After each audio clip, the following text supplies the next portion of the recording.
This is Chiang Mai, a picturesque sanctuary in northern Thailand, where artists, aid workers, and tourists come for great food, shopping, and scenery. But not far from the temples and the night markets, these girls cater to a different kind of tourist.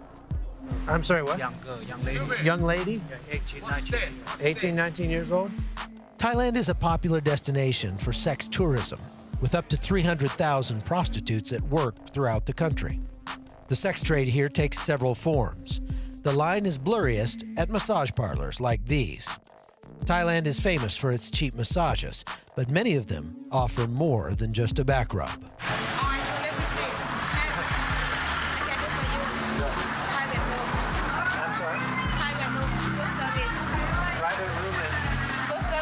Full service. There are actual brothels here as well. We went to Bangkok, where we were approached by pimps trying to sell us on a visit. If you go now, too many girls. Now many girls. Yeah. No. Okay. It is spread now, many girls. Many women, about 70 girls. 70? Yeah. There's 70 girls here? Yes. For the room, you not pay for the room. No? You don't pay for the room. Where's the room? Yeah. Here. Upstairs, yeah. Upstairs here. You see the lady first floor, the upstairs room. What if the lady, do I choose the lady? Yes, sir. You see the number 1, 2, 3, 4, 5, 6, 7, many ladies. You like? How many ladies are there? 25. 25 ladies? So we just ran into a pimp and talked to him in an alleyway right here in the Patpong district. And he told us that they've got about 25 girls upstairs. We can go up and have our pick. 1,200 baht, which is about $40 for 2 hours. Anything we want, everything we want. And we pressed him a little bit on whether or not we could get any girls that were under 18. And he said that they were all busy right now. He also said lots of police, I think. But he made it clear that if we come back and see him during the daytime, that he can find us an underage girl, anything we want. There isn't a huge social stigma here for this kind of work, and some women enter it willingly, but others have very little choice. And grew up in the village in the north of Thailand, and around our villages, every year there will be the traffickers that came to our village and pick out girls, boys that about to finish primary school. They will come and pick us up and take us to work with them in the city, in the brothel, in the karaoke bars, in the massage parlor. The people that came to our village would say to our parents, they would give their children the better job, and they would send money to our parents every month. The parents, unknowing what would happen to the children, send the children off to the brothel. In neighboring Burma, also known as Myanmar, a civil war has been raging for more than half a century, which means lots of displaced and desperate people. Burma produces about a quarter of the world's supply of opium, most of which is exported through Thailand. Those same corridors also transport young boys and girls who have been kidnapped from their homes. Dave Eubank runs a humanitarian aid organization that's been working in Burma for more than 2 decades. So Dave, tell me about these girls. Well, these are all Karen nurses. And some of these kids never remember ever being in a real village. They were always under a bush or under a tarp or under some banana leaves because they're fleeing their whole lives. They're in hiding the whole time until they're finally forced to flee down here. And we're still inside Karen State, Burma, in an internally displaced site because they don't want to cross the border to go to a refugee camp. They want to have a chance to maybe go home one day. So they're here. Now they've grown up and this group has all become nurses. And we were asking them about, what happened on the way here. Well, we fled and the Burma army destroyed our villages. I never even saw my village. One girl was talking about how one of her friend's family was captured, the whole family. And then the mother got away, but the father was killed, the son was killed, and the 8-year-old daughter, who's her age, was captured and taken away, never returned. So we're in this village now. These are refugees, but if the Burma Army's nearby, right? Right, they're there and they're there. Okay, so if the Burma Army came into this village, typically, what would be the fate of some pretty girls like these young girls here? If they were captured, they'd have a high chance of getting raped and taken back to the Burma Army camp, raped again and again and again. Some may not survive that. Some that do might escape. Others might be trafficked down into lower Burma, and that'd be the end of them. They'd be in brothels, they died of AIDS or some other sickness, and that's the end. And I mean, trafficked all over the world. And maybe trafficked all over the world.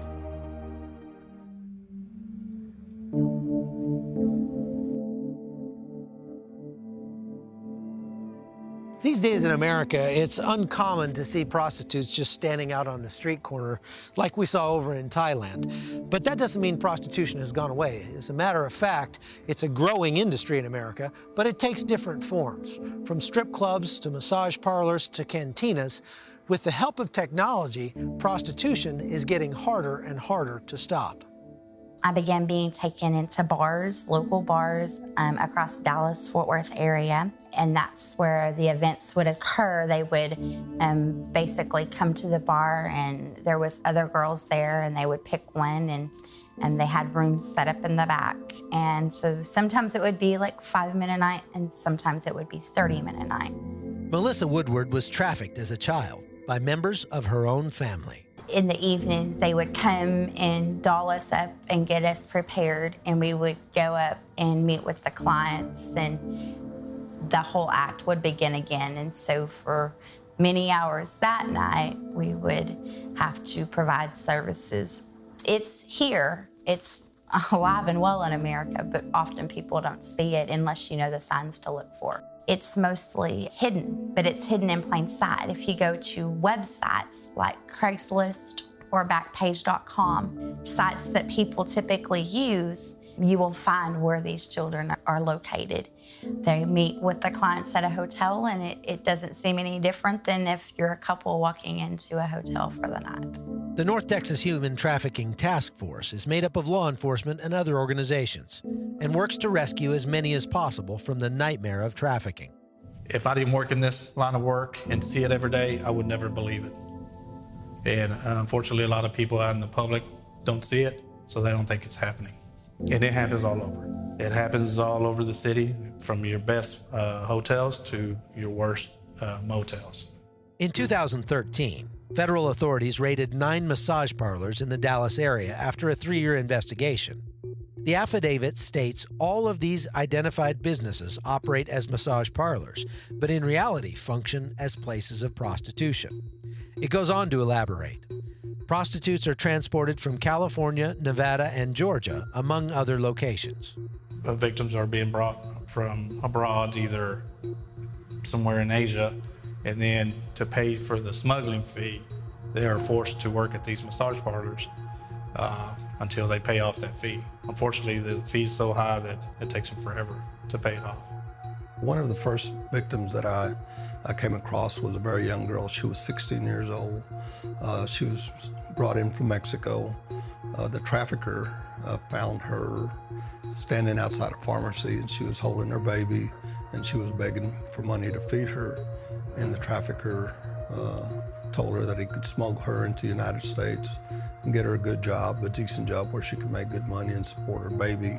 The only problem was that he couldn't bring the baby over, but he could bring her over. He brought her over here when she was 16.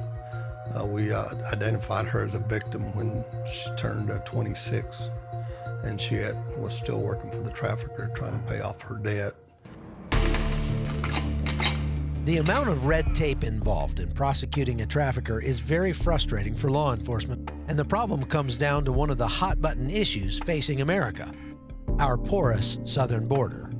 You have to understand most of these individuals are illegal. They're from another country.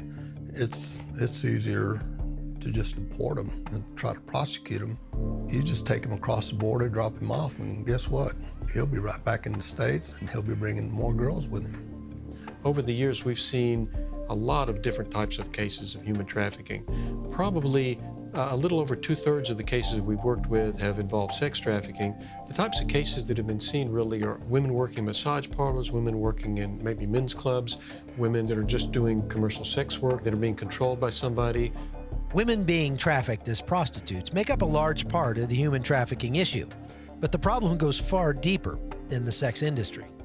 We've seen women working as domestic servants. We've seen men working as welders. We've seen men working in factories, people working in motels, people working regular 8-hour shifts in motels, getting paid regular check, $1,500 a month deposited in the bank account.